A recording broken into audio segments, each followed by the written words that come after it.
नमस्कार विद्यार्थी मित्रांनो, कशा आहात तुम्ही? माझं नाव जयेश आणि तुम्ही पाहताय नोकरी अपडेट बाय जयेश. तर मित्रांनो, आपण जे डेली सीरीज चालू केलेली होती करंट अफेअरची, तर आज 14 ऑगस्ट 2026 महत्त्वाचे IMP करंट अफेअर्स आपण पाहणार आहे. जे टार्गेट लक्षात ठेवता MPSC गट ब, गट क, तलाठी, क्लर्क, पोलीस भरती, आरोग्य विभाग, तसेच जलसंपदा विभाग आणि इतर सर्व MPSC परीक्षा असो किंवा TCS मार्फत घेण्यात येणाऱ्या परीक्षा असो, या सर्वांसाठी उपयुक्त असे करंट अफेअर 14 ऑगस्ट 2026 आपण आज पाहणार आहे. तर चला मित्रांनो, आपण सुरू करूया. Question number 1. राजस्थान मंत्रिमंडळाने 14 ऑगस्ट 2026 रोजी कोणत्या महत्त्वाच्या विधेयकांना मंजुरी दिली आहे? तर समान नागरी संहिता, UCC विधेयक आणि वृक्ष संरक्षण विधेयक यांना काय दिलेली आहे? सहमती दिलेली आहे. तर राजस्थान मंत्रिमंडळाने UCC तसेच वृक्ष संरक्षणासंबंधी विधेयक मंजूर दिलेली आहेत. UCC मध्ये विविध घटस्फोट, वारसा आणि देखभाल यासारख्या विषयांचा त्यात काय आहे? समावेश झालेला आहे. त्यानंतरचा प्रश्न क्रमांक 2. कावेरी नदीच्या पाणी वाटपाबाबत कर्नाटकाने तामिळनाडूला किती टक्के वाटपाचे पाणी सोडल्याचे सांगितलेले आहे? 19.49%. किती? 19.49%. कर्नाटकाने 29 जुलै ते 10 ऑगस्ट दरम्यान 1,64,080 किंवा 50% इतके असल्याचे सांगितलेले आहे. त्यानंतरचा प्रश्न क्रमांक 3. कर्नाटक सरकारने सार्वजनिक ठिकाणी खाजगी संस्थांना गतिविधक नियंत्रण आणण्यासाठी कोणते विधेयक मंजूर केलेले आहे? Karnataka regulation of use of government premises and public property bill 2026 हे विधेयक काय केलेले आहे? मंजूर केलेले आहे. सरकारी जागा आणि सार्वजनिक मालमत्तेचा खाजगी संस्थांकडून अनधिकृत वापर होऊ नये यासाठी हे विधेयक काय प्रस्तावित करण्यात आलेले आहे. त्यानंतरचा प्रश्न minus and minerals amendment bill 2026 बाबत विरोधकांना मुख्य कोणती चिंता व्यक्त केली? तर याचं उत्तर आहे खनिज अधिकार आणि खनिज समृद्धी जमिनीवर कर लावण्याच्या राज्यांच्या अधिकारांवर मर्यादा येण्याची चिंता. विरोधकांच्या मते या विधेयकामुळे केंद्र राज्य आर्थिक संबंध आणि राज्यांच्या अधिकारांवर काय परिणाम होऊ शकतो. प्रश्न क्रमांक 5. भारतातील फास्ट ट्रॅक न्यायालयांमध्ये किती प्रकरणे प्रलंबित असल्याचे सांगण्यात आलेले आहे? तर उत्तर आहे सुमारे 17.55 लाख प्रकरणे अजून प्रलंबित असल्याचे सांगण्यात आलेले आहे. देशभरात 884 किती 884 फास्ट ट्रॅक न्यायालये कार्यरत असून त्यांच्याकडे काय 17.5 लाखांहून अधिक प्रकरणे काय प्रलंबित असल्याचे सांगण्यात आलेले आहे. प्रश्न क्रमांक 6. एअर इंडियाने वैमानिकांसाठी कोणत्या प्रकारची अनिवार्य तपासणी सुरू करण्याचा निर्णय घेतला आहे? तर प्रथम उत्तर आहे प्रतिबंधित पदार्थ आणि औषधांची तपासणी, हे त्याचं उत्तर आहे. आधीच्या यादृच्छिक तपासणीऐवजी वैमानिकांची प्रतिबंधित पदार्थ व औषधांसाठी अनिवार्य तपासणी करण्याचा निर्णय घेण्यात आलेला आहे. त्यानंतरचा प्रश्न क्रमांक 7. तामिळनाडूमध्ये TVK सरकारच्या पहिल्या मोठ्या इन्व्हेस्टमेंट कॉन्क्लेव्ह मध्ये किती रुपयांचे गुंतवणूक करार झालेले आहे? तर हा प्रश्न 67,542 कोटींपेक्षा जास्त TVK सरकारच्या पहिल्या मोठ्या इन्व्हेस्टमेंट कॉन्क्लेव्ह मध्ये 67,542 कोटींपेक्षा जास्त गुंतवणूक करार झालेला आहे. या परिषदेत 97 सामंजस्य किती 97 सामंजस्य करार झाले. या गुंतवणूक मोठ्या प्रमाणात काय रोजगार निर्मिती होण्याची अपेक्षा व्यक्त करण्यात आलेली आहे. त्यानंतर आर्थिक वर्ष 2026-27 च्या पहिल्या तिमाहीत भारताच्या औषध निर्यातीचे सर्वात मोठे बाजारपेठ कोणते देश आहे? IMP प्रश्न आहे. आर्थिक वर्ष 2000 अर्थसंकल्पामधील आर्थिक वर्ष असा प्रश्न येऊ शकतो. आर्थिक वर्ष 2026-27 च्या पहिल्या तिमाहीत भारताच्या औषध निर्यातीचे सर्वात मोठे बाजारपेठ जे आहे ते अमेरिका देश ठरलेले आहे. भारताच्या औषध निर्यातीत सुमारे 7% वार्षिक वाढ झाली असून अमेरिका हे सर्वात मोठे देश बनलेले आहे. त्यानंतर IISc त्यानंतर ART-PRK म्हणजे आर्ट पार्क आणि गुगल यांनी विकसित केलेल्या AI स्पीच रिकग्निशन मॉडेलचे नाव काय आहे? AI संबंधित सुद्धा प्रश्न महत्त्वाचे आहे, IMP आहे. तर सरावणी हे त्याचं काय नाव आहे? सरावणी हे बहुभाषिक AI मॉडेल असून ते काय आहे 65 भारतीय भाषा व बोलींवर प्रशिक्षित करण्यात आलेले आहे. सरावणी AI मॉडेलमध्ये किती अनुसूचित भाषा आणि प्रादेशिक भाषा बोलींचा समावेश आहे? हा सुद्धा प्रश्न महत्त्वाचा आहे. 20 अनुसूचित भाषा आणि 45 प्रादेशिक भाषा बोलींचा समावेश त्यामध्ये केलेला आहे. या मॉडेलचा उद्देश भारतीय भाषांमध्ये स्पीच टू टेक्स्ट सुविधा असा आहे. त्यानंतरचा प्रश्न, पश्चिम बंगाल सरकारने कोणत्या व्यक्तीचा बंगा विभूषण पुरस्कार मागे घेतलेला आहे? अनंता महाराज नागेंद्र रॉय. नेताजी सुभाषचंद्र बोस यांच्याबाबत केलेल्या वादग्रस्त वक्तव्यांच्या पार्श्वभूमीवर हा पुरस्कार मागे घेण्यात आलेला आहे. त्यानंतर शेखरन यांनी कोणत्या पदाचा राजीनामा दिला? टाटा ट्रस्टचे जे अध्यक्ष होते त्याचा त्यांनी राजीनामा दिला, किंवा टाटा ट्रस्टचे अध्यक्ष यांनी राजीनामा दिला. त्यांचे नाव काय होते? तर चंद्रशेखरन असे त्यांचे नाव होते. त्यांचा राजीनामा 12 ऑगस्ट 2026 पासून प्रभावी झाला असून टाटा ट्रस्टने त्यांच्या उत्तराधिकाऱ्यांचा शोध सुरू केलेला आहे. त्यानंतर गौतम रंगराजन यांची UK पंतप्रधानांचे कोणत्या विषयांवरील सल्लागार म्हणून नियुक्ती झालेली आहे? Structure and process. Gautam Rangarajan यांनी UK पंतप्रधानांचे स्ट्रक्चर ऑफ प्रोसेस विषयातील सल्लागार म्हणून नियुक्त करण्यात आलेले आहे. महत्त्वाचा प्रश्न आहे. 2026 कॉमनवेल्थ फेन्सिंग चॅम्पियनशिप्स मध्ये भारताने किती टीम गोल्ड मेडल जिंकलेली आहे? तर उत्तर आहे 5 सुवर्ण पदक भारताने जिंकलेली आहे कॉमनवेल्थ फेन्सिंग चॅम्पियनशिप्स मध्ये. तर भारतीय तलवारबाजांनी या स्पर्धेत 5 सांघिक सुवर्ण पदके मिळवलेली आहे. नंतरचा प्रश्न क्रमांक 15. सायन्कोफिल्ड कप मध्ये व्हिन्सेंट कायमर यांचा विजयाचा सिलसिला कोणत्या भारतीय ग्रँड मास्टरने थांबवलेला आहे? आर प्रज्ञानंदा असे त्याचे नाव आहे. भारतीय ग्रँडमास्टर आर प्रज्ञानंदाने जर्मनीच्या व्हिन्सेंट केमर यांचा पराभव करून त्यांच्या अपराजित सिलसिला संपवलेला आहे. नंतरचा क्वेश्चन, 2026 मधील भारताच्या 80व्या स्वातंत्र्य दिन सोहळ्याची थीम काय आहे? 2026 जे आता 80वा स्वातंत्र्य दिन होणार आहे, कधी होणार आहे? 15 ऑगस्ट दिवशी. तर त्याची थीम काय आहे? तर युवा शक्ती अशी थीम आहे. लक्षात ठेवा मित्रांनो, 2026 मधील 15 ऑगस्टचा प्रश्न 100% कन्फर्म येणार म्हणजे येणार, कोणतीही एक्झाम असो त्यासाठी. तर 2026च्या 80वा स्वातंत्र्य दिन सोहळ्याची थीम काय आहे? तर युवा शक्ती. हा IMP असा आहे. युवा, ठीक आहे, युवा शक्ती. लक्षात ठेवा मित्रांनो, युवा शक्ती या थीम मध्ये भारताच्या युवकांची भूमिका, क्षमता आणि राष्ट्र निर्मितीचा योगदानावर भर देण्यात आलेला आहे. याचा उद्देश काय आहे? तर युवा शक्ती या थीम मध्ये भारताच्या युवकांची भूमिका, क्षमता आणि राष्ट्र निर्मितीची योगदानावर भर देण्यात आलेली आहे. 87व्या वर्षी निधन झालेले इतिहासकार सुमित सरकार कोणत्या क्षेत्रासाठी प्रसिद्ध होते?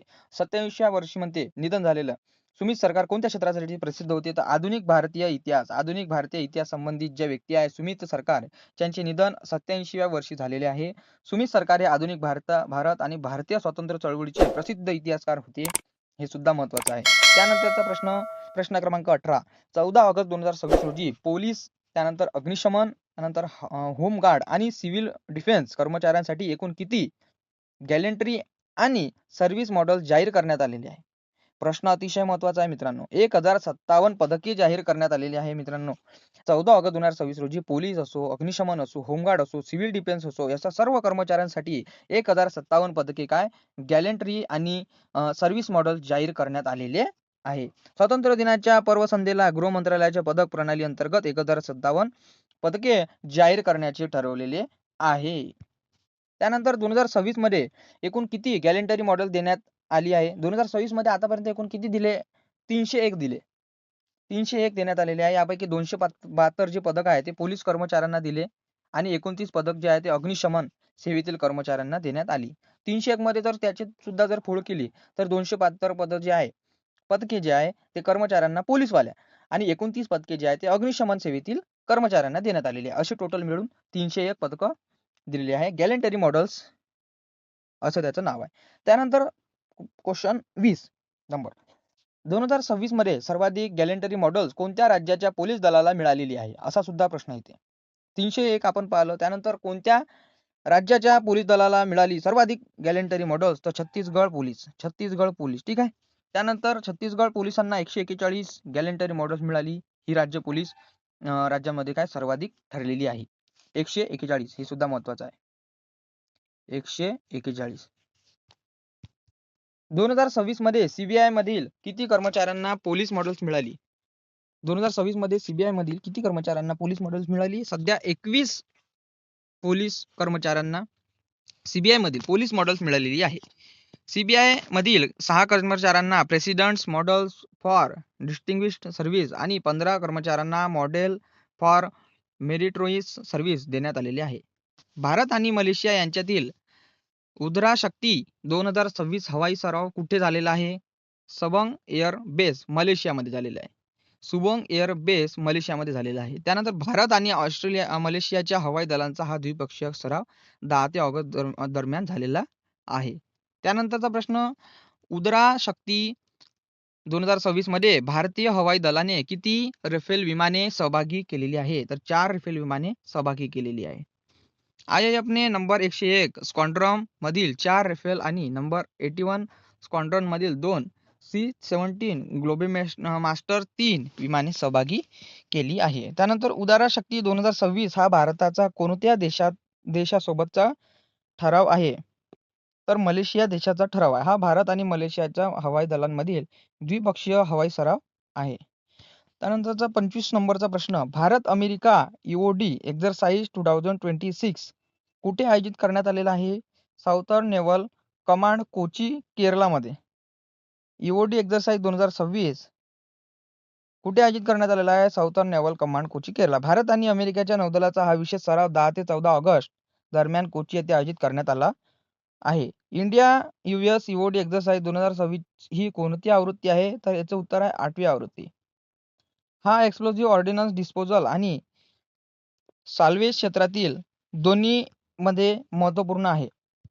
त्यानंतरचा EOD चे पूर्ण रूप काय आहे असा सुद्धा प्रश्न येऊ शकतो. एक्सप्लोसिव्ह ऑर्डिनन्स डिस्पोजल. एक्सप्लोसिव्ह ऑर्डिनन्स डिस्पोजल हे त्याचे पूर्ण रूप आहे. EOD मध्ये स्फोटक उपकरणे शोधणे, ओळखणे, सुरक्षित करणे, हटवणे आणि नष्ट करणे याचा समावेश त्यामध्ये केलेला आहे. भारताने जुलै 2026 मध्ये आपल्या कच्च्या तेलाच्या आयातीपैकी अंदाजे किती टक्के तेल रशियाकडून आयात केलेले आहे? प्रश्न अतिशय महत्त्वाचा आहे. IMP असा प्रश्न आहे. प्रश्न क्रमांक 28. भारताने जुलै 2026 मध्ये आपल्या कच्च्या तेलाच्या आयातीपैकी अंदाजे सुमारे 52% तेल रशियाकडून आयात केलेले आहे. रशियाकडून आयात केलेले आहे. त्यानंतर त्याचं जर स्पष्टीकरण पाहिलं, GTRI च्या अंदाजानुसार जुलैमध्ये भारताच्या एकूण क्रूड ऑइल इम्पोर्ट्स पैकी सुमारे 52% रशियाकडून आले. जूनमध्ये हा वाटा 48.6% होता. जूनमध्ये 48.6% होता आणि आता 52% झालेला आहे, रशियाकडून आलेला आहे. जुलै 2026 मध्ये भारताची रशियाकडून एकूण आयात किती होती? तर 8.9 अब्ज अशी त्याची आयात होती. 2026 मध्ये, जुलै 2026 मध्ये भारताची रशियाकडून एकूण आयात 8.9 अब्ज होती. सरकारच्या उपलब्ध आकडेवारीनुसार जुलैमध्ये रशियाकडून भारताची एकूण आयात 8.9 अब्ज होती. 14 ऑगस्ट 2026 रोजी UAE मधून भारताला कोणता प्रस्तावित करण्यात आलेले आहे? वीरेंदर सिंग बसोया UAE कडून वीरेंद्र सिंह बसोया यांना भारतात प्रत्यार्पित करण्यात आले. हे प्रकरण कोकीन आणि मेफेड्रोन ट्रॅफिकिंग शी संबंधित असल्याचे नमूद करण्यात आलेले आहे. त्यानंतर वीरेंद्र सिंग बसोया यांना भारतात आणण्यासाठी कोणत्या संस्थेने महत्त्वाची भूमिका बजावलेली आहे? नॅरोकोटिक्स कंट्रोल ब्युरो NCB ज्याला आपण म्हणतो. NCB आणि राजनीतिक माध्यमांच्या समन्वयातून हे प्रत्यार्पण करण्यात आले. NCB ही भारतातील अंमली पदार्थाविरोधी प्रमुख केंद्रीय संस्था आहे. भारतात डिजिटल रुपी कोण जारी करते? भारतात digital rupee reserve bank of India RBI जारी करते. हे सर्वांना माहीत असेल. डिजिटल रुपी ही भारताची central bank of digital currency म्हणजेच CBDC आहे आणि ती RBI कडून जारी केलेली जाते. तिचे चिन्ह असे आहे. त्यानंतरचा प्रश्न क्रमांक 33. CBDC आधारित फूड सबसिडी DPT प्रणालीसाठी कोणते 2 केंद्रशासित प्रदेश पुढे आलेले आहे? तर छत्तीसगड आणि दादरा अँड नगर हवेली हे 2 देश काय आहे? ही 2 केंद्रशासित प्रदेश पुढे आलेले आहे. PM गरीब कल्याण अन्न योजना अंतर्गत अन्नधान्य अनुदानासाठी प्रोग्रामेबल डिजिटल रुपी च्या माध्यमातून DBT प्रणाली राबवण्याची योजना आहे. CBDC आधारित DBT प्रणालीमध्ये कोणत्या योजनेशी संबंधित अन्न अनुदानाचा समावेश आहे? तर प्रधानमंत्री गरीब कल्याण अन्न योजना PMGKAY असं त्याला आपण म्हणतो. ही सर्वांना माहीत असेल. PMGKAY ही पात्र लाभार्थ्यांना अन्नधान्याच्या मदतीशी संबंधित योजना आहे. CBDC प्रणालीद्वारे अनुदान डिजिटल वॉलेटमध्ये पोहोचवण्याची संकल्पना आहे. त्यानंतरचा प्रश्न क्रमांक 35 आणि हा प्रश्न आपला शेवटचा प्रश्न असेल. तर नीरज चोप्रा आणि पुलेला गोपीचंद यांनी 14 ऑगस्ट 2026 रोजी कोणता उपक्रम सुरू केलेला आहे? India school of coaching excellence ISCF, Indian school of coaching excellence ISCF असा त्याचा उपक्रम सुरू केलेला आहे नीरज चोप्रा आणि पुलेला गोपीचंद यांनी. ISCF ISCE ISCE चा उद्देश भारतात जागतिक दर्जाचे प्रशिक्षण तयार करणे हा आहे. या sports science technology physical literacy sports education आणि करिअर डेव्हलपमेंट यांसारख्या क्षेत्रावर काय त्याला भर दिलेला आहे. त्यानंतर जर आपण आतापर्यंत 35 क्वेश्चन पाहिले त्यासाठी महत्वाचे एकदा क्विक रिव्हिजन आपण पाहून घेऊ. तर सर्वांनी 65 भाषा बोलली. त्यानंतर उदारा शक्ती भारत मलेशिया आपण पाहिलं. EOD भारत आणि अमेरिका.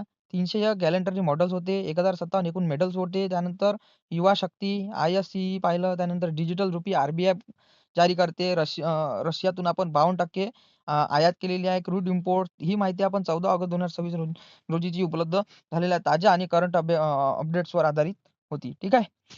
तर मित्रांनो असे आपण आज 35 क्वेश्चन्स पर्यंत आपण पाहिलेले आहे.